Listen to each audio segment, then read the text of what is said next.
hermanos y hermanas. Hoy en esta hermosa hora de la tarde, pues tenemos el privilegio de vernos a cada uno de nosotros que estamos aquí. Hay muchos hermanos que no han podido llegar en este lugar, quizás porque tienen miedo a la nieve igual que yo, ¿verdad? Porque verdaderamente la nieve nos asusta, es peligroso manejar en la nieve, así que los entendemos. Pero aquellos que no vinieron porque se fueron a pasear es otra cosa, ¿verdad? Así que bienvenidos todos, hermanos, los hermanos que están a través de la página de Facebook de la congregación, bienvenidos también a ustedes. Yo sé que ustedes están ansiosos de escuchar la palabra de Dios, igual que los hermanos que están aquí presentes. Así que en esta hora tenemos un nuevo tema que vamos a estar desarrollando de unos par de semanas hasta donde vamos a llegar con este tema. Es sobre los diezmos. Eso es lo que vamos a estar hablando, así que vamos a entrar en esta palabra de Dios inclinando nuestro rostro y para que Él nos dé un entendimiento a través de su palabra en esta hora de la tarde. Pido a los hermanos de inclinar su rostro y oramos en esta hora. Padre bendito, soberano, tres veces santo eres, Señor. Reinas y gobiernas el universo. No hay nadie como tú. Eres incomparable.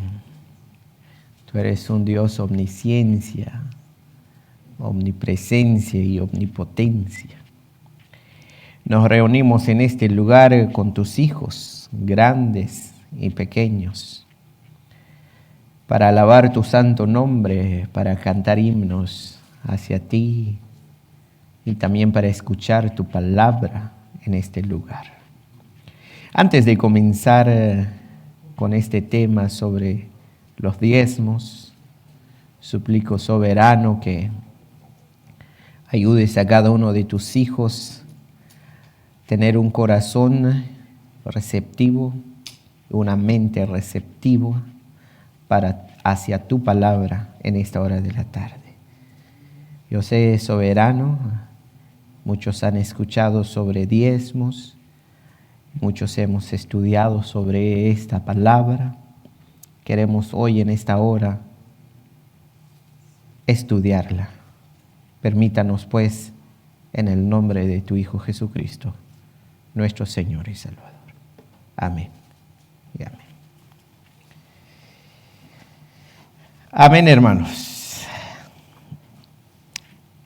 Cuando el Consejo Local pidió el tema, el diezmo,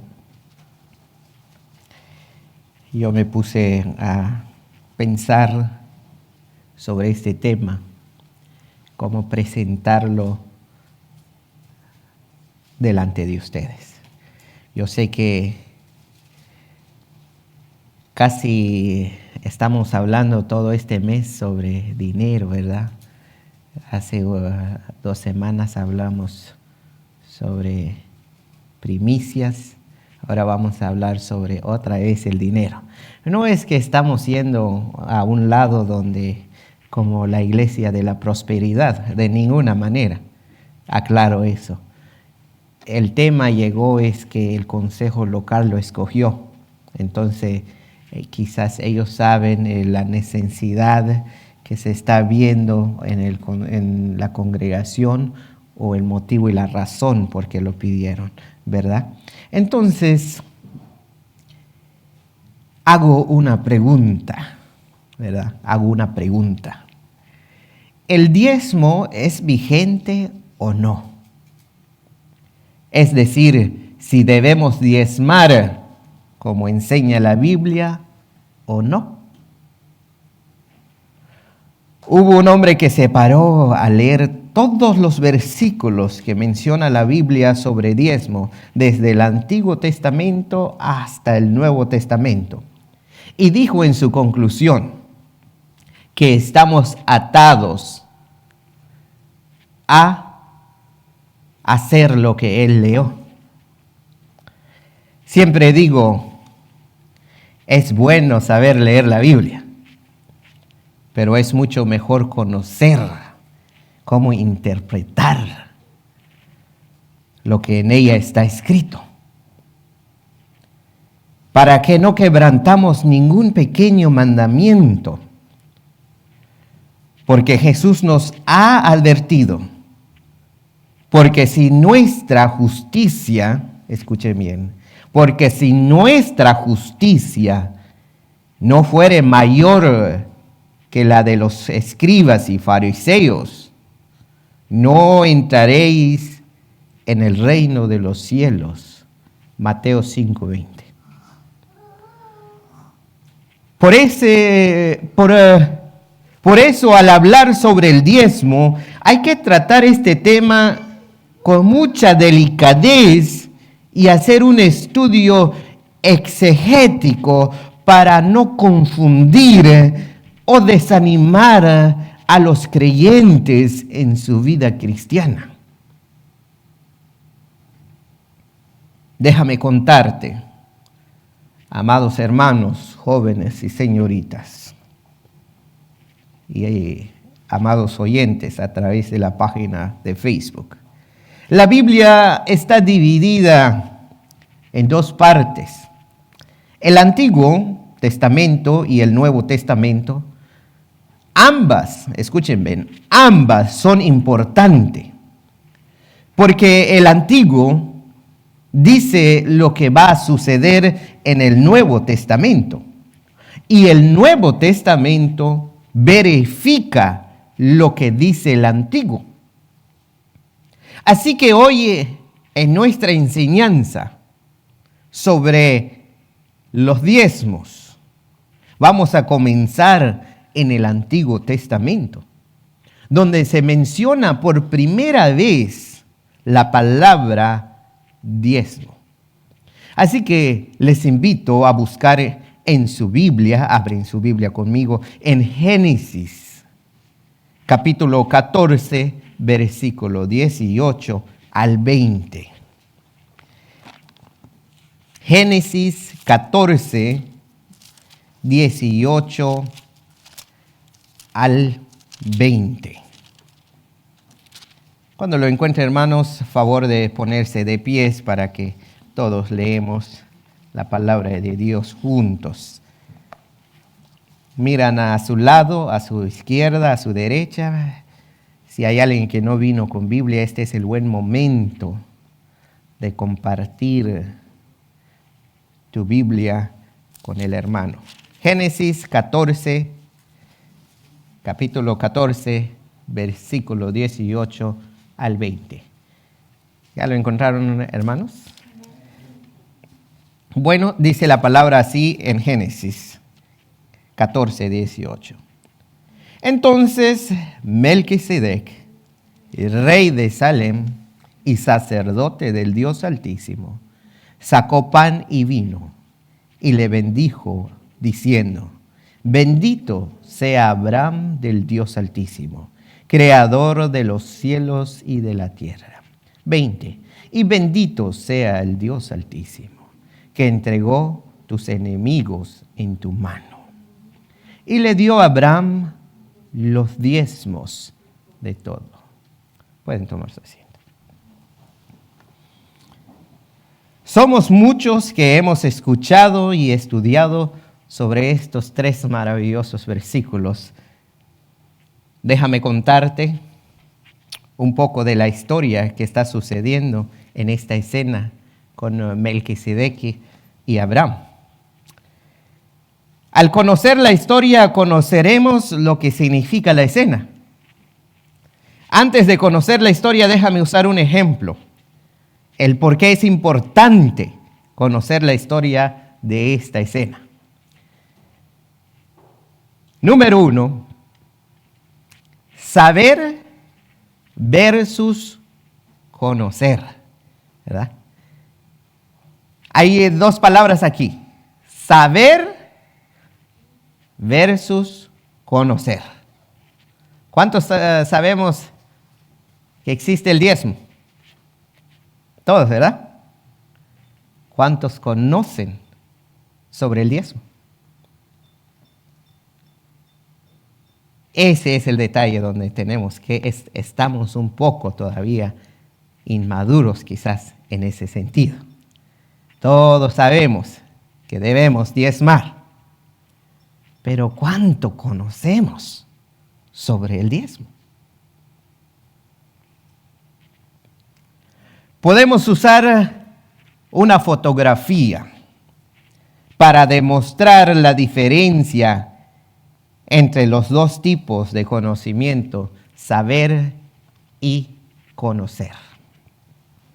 Cuando vemos la fotografía de una persona, obtenemos más información acerca de forma objetiva, es decir, imparcial. Es decir, su altura, color de cabello, color de ojos y su apariencia en general. Nos damos cuenta de la forma en que sonríe y también nos damos cuenta de la manera en que se viste en una fotografía. Eso es saber algo de la persona. No obstante, por más que observamos la fotografía minuciosamente y intentamos de obtener más información al verla, lo único que podemos obtener es mero conocimiento externo y objetivo, es decir, parcial. Solamente podemos decir que sabemos algo acerca de esa persona, pero no podemos decir que en realidad la conocemos, ¿o sí? No, ¿verdad? Si pongo una foto allí, quizás usted puede decir, wow, sus ojos son azules, su pelo es rubio, o verdad, su altura está alta, ¿verdad? Pero quién sabe si está alta, solamente se puede ver en la foto. ¿Conocemos a esa persona al ver la fotografía? ¿Qué dicen ustedes? No. Sabemos detalles de esa persona, pero no la conocemos. ¿Cierto o no es cierto? Así somos a veces con el diezmo. Sabemos que debemos diezmar, pero no conocemos sobre el diezmo. Ahora digamos que conocemos a la persona de la fotografía cara a cara. Sabemos su manera de hablar, hasta sabemos su voz y su manera de actuar. Conforme pasan los tiempos con ella, comenzamos a conocerla personalmente, empezamos a conocer sus pensamientos, sus sentimientos, sus sueños, lo que le gusta y lo que no le gusta, y toda su personalidad. Esto es muy diferente de meramente saber acerca de la persona al observar su fotografía. Conocer la persona es tener tener esa relación personalmente. Ahora aplícalo eso con el diezmo. No voy a pedir que levanten la mano los que diezman aquí, porque quizás solamente uno o dos va a levantar la mano, o todos, yo no sé, ¿verdad? Entonces, para no quedarnos en vergüenza,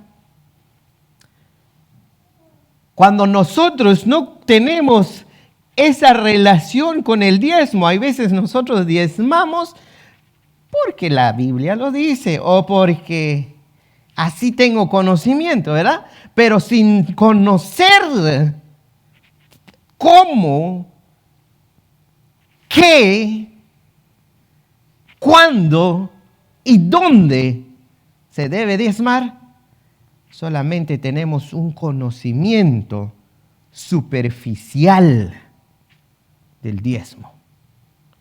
Por eso hoy en nuestro tiempo, hermanos míos,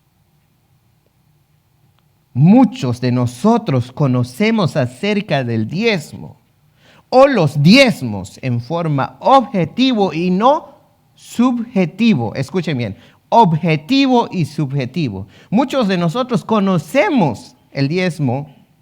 Objetivo es imparcial, superficial, hasta podemos decir dogmáticamente. La palabra dogmáticamente quiere decir religiosamente. Muchos diezmamos por ser parte de una religión o porque la religión así lo practica. ¿Verdad? Porque el pastor así lo dice. Porque es así nuestra iglesia, ahí siempre se diezma, ¿verdad? Pero si alguien te dice, ¿sabes qué? Quiero conocer, quiero diezmar como tú, pero quiero que me enseñes sobre el diezmo. Y dice, bueno, yo no sé, no tengo conocimiento, ¿verdad? Entonces eso es lo que queremos tratar de evitar.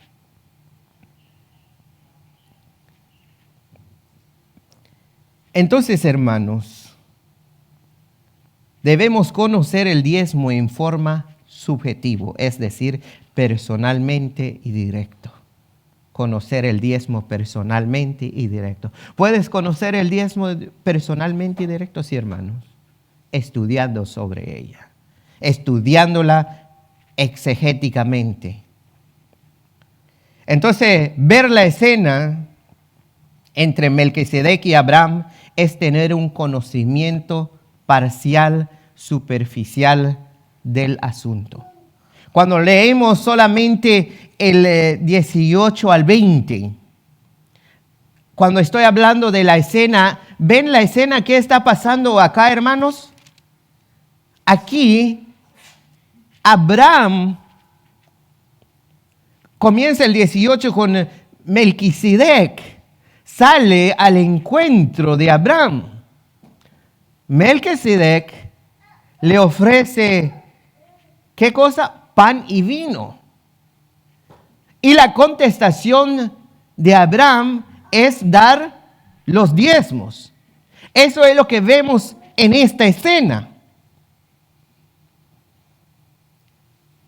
Conocer la historia de esta escena, detrás de la escena entre Melquisedec y Abraham, es tener conocimiento subjetivo, personal y directo. Porque no nos podemos aplicar estos versículos a nosotros mismos si no conocemos la historia detrás de ellas.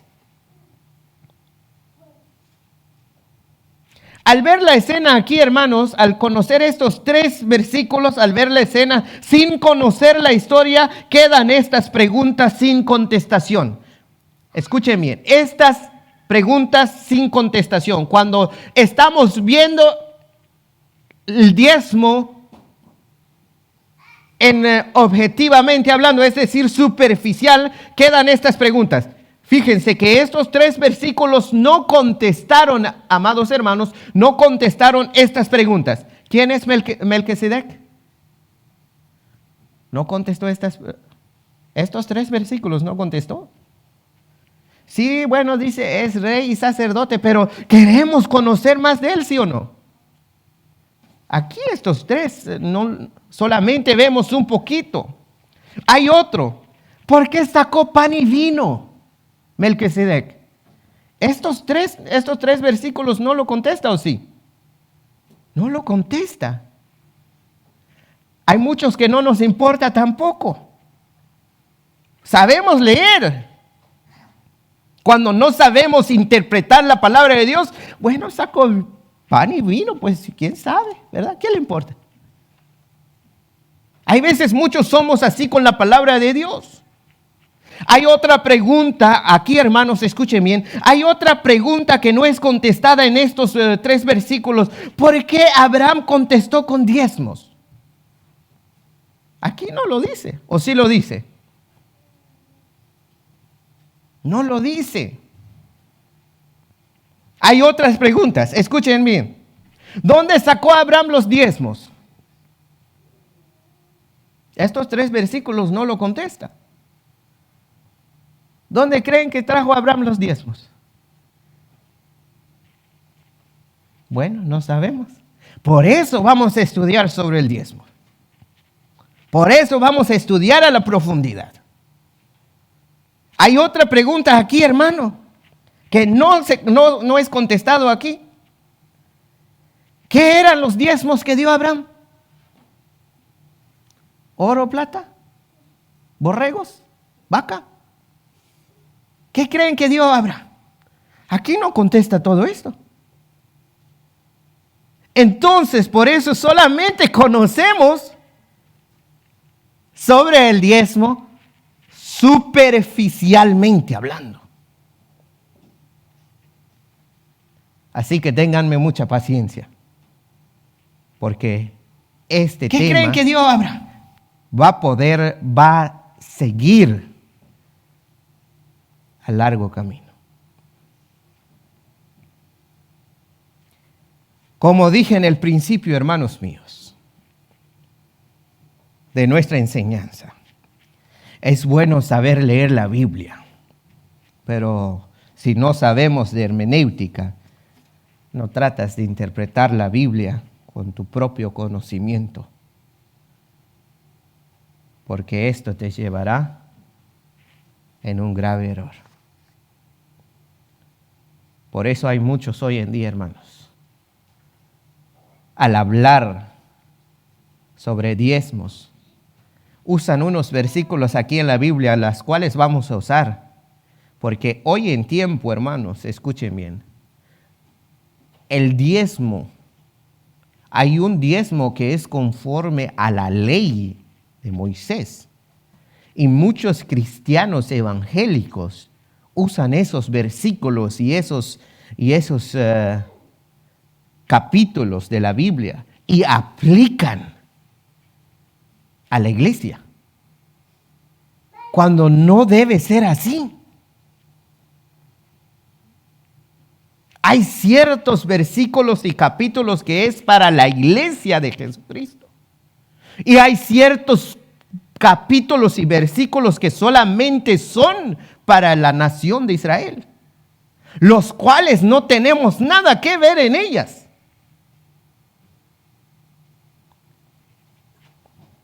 Número 2. Entonces, la historia detrás de la escena. ¿Están listos, hermanos? Conocemos entonces la historia detrás de la escena. Desde el versículo 1 hasta el versículo 12 de este maravilloso capítulo, hubo una guerra entre reyes. Los invasores eran 4 reyes, los invadidos eran 5 reyes. En la ciudad donde reinaba uno de estos reyes que están siendo invadidos, moraba el famoso Lot, sobrino de Abraham. Ya todos conocemos la historia, cómo llegó Lot en esa ciudad. De hecho, la ciudad es muy conocida en nuestro tiempo, no por su existencia, sino por la forma como fue quitada de la faz de la tierra. Esta ciudad se llamaba Sodoma. Allí moraba Lot cuando ocurrió la guerra. Al terminar el versículo 12 nos dice que tomaron también a Lot junto con toda la riqueza de Sodoma. Lot fue llevado por los invasores. No solamente tomaron a Lot, no más a la persona de Lot, sino también llevaron junto con él los bienes de Lot, es decir, sus riquezas, sus animales, sus criados. Fueron llevados por los invasores. Desde el versículo 13 al 17 nos narra la historia de cómo llegó una persona que se escapó de la guerra a avisar a Abraham sobre la guerra que sucedió entre los reyes y que su sobrino Lot fue llevado como prisionero. Obviamente, Abraham no se quedó con las manos cruzadas y dejar que su sobrino fuera llevado sin pelear por él. Creo que todos haríamos lo mismo por un pariente si tenemos el recurso como Abraham, ¿verdad? ¿O no? Claro, todos haríamos lo mismo. En el versículo 16, es aquí donde se encuentra el misterio del diezmo. Abraham recupera todos los bienes de Sodoma. Y también su sobrino Lot junto con sus bienes. Terminando el versículo 17 nos dice que salió el rey de Sodoma a recibir al valle de Sabe, que es el valle del rey. Pero no nos cuenta qué fue lo que pasó en ese encuentro hasta en el versículo 21. Porque Melquisedec tuvo que entrar en medio del encuentro con el rey de Sodoma. Hago una pregunta. ¿Por qué creen que estos reyes pelearon? ¿Porque no tenían nada que hacer? Claro, está en la historia. Por poder, por las riquezas, por los bienes. Por eso pelearon. Acabada la guerra, los ganadores, ¿qué creen que se llevan?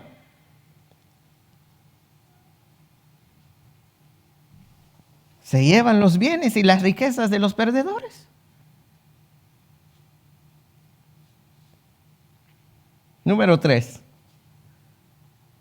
Eso es la historia detrás de esta escena que estamos viendo. Bienes y riquezas. Pero más al rato más adelante, no hoy, sino más adelante en nuestra enseñanza, vamos a hablar en el número 3, la aparición de Melquisedec. ¿Hemos escuchado sobre Melquisedec, sí o no? Muchos hasta hoy en día hay uno que se autollamó Melquisedec, dice que es el Dios vivo, dice así. Luego que Abraham, escuchen bien, en el número 3, punto número 3, la aparición de Melquisedec. Luego que Abraham recupera lo perdido con una guerra nocturna, se encuentra con un hombre que lleva por nombre Melquisedec. El rey de Sodoma no llegó primero, sino llegó primero el rey de Salem. Dice el versículo 18, entonces Melquisedec, rey de Salem y sacerdote del Dios Altísimo, sacó pan y vino. Para contestar nuestra primera pregunta, ¿quién es Melquisedec? Bueno, Melquisedec tiene 2 títulos en esta historia. Es un rey y también a la misma vez es un sacerdote. Pero eso no nos dice mucho sobre quién es verdaderamente. ¿Se acuerdan que les dije en el comienzo que el Antiguo Testamento dice lo que sucederá en el Nuevo Testamento? ¿Se acuerdan? Y en el Nuevo Testamento verifica lo que dice el Antiguo Testamento. Entonces vayamos en el Nuevo Testamento para conocer quién es Melquisedec. Hebreos 7, 1 al 3. Hebreos 7, 1 al 3. Vamos a conocer quién es Melquisedec. Para contestar la pregunta, ¿quién es Melquisedec? ¿Ya lo encontraron, hermanos? Dice así la palabra de Dios en Hebreos 7, 1 al 3. Porque este Melquisedec, aquí está hablando de quién, de Melquisedec, que apareció ¿en dónde? En Génesis 14. Y aquí Hebreos está hablando de él. Porque este Melquisedec, rey de Salem, sacerdote del Dios Altísimo, que salió a recibir a Abraham, que volvía de la derrota de los reyes, y le bendijo, a quien asimismo dio a Abraham los diezmos de todo, cuyo nombre significa primeramente Rey de Justicia, y también Rey de Salem. Este es Rey de Paz, sin padre, sin madre, sin genealogía, que ni tiene principio de días, ni fin de vida, sino hecho semejante al Hijo de Dios, permanece sacerdote para siempre. Espera un momento. Melquisedec no tiene papá y mamá. ¿Así lo dice la Biblia o lo digo yo? Aquí dice la Biblia: sin padre, sin madre, sin genealogía. Melquisedec.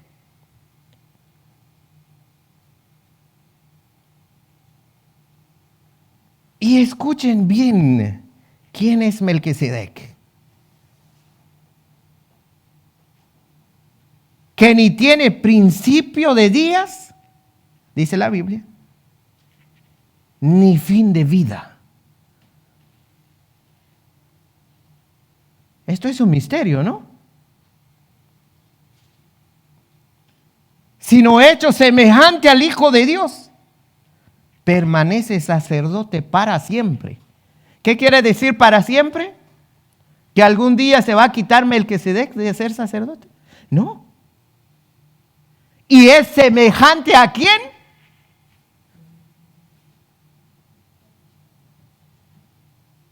A Jesucristo.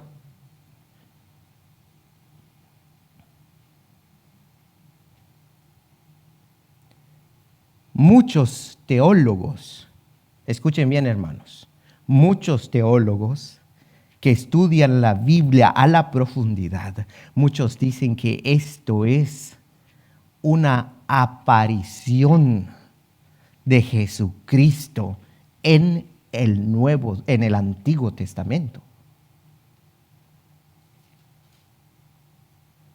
Porque es Jesucristo el único que no tiene genealogía humanamente hablando. No es engendrado por hombre. Y Jesucristo no se murió. ¿O sí se murió? Jesucristo no se murió. Resucitó y ascendió al cielo. Y este Melquisedec dice que no tiene fin de vida. O sea, no acaba su vida, no se muere.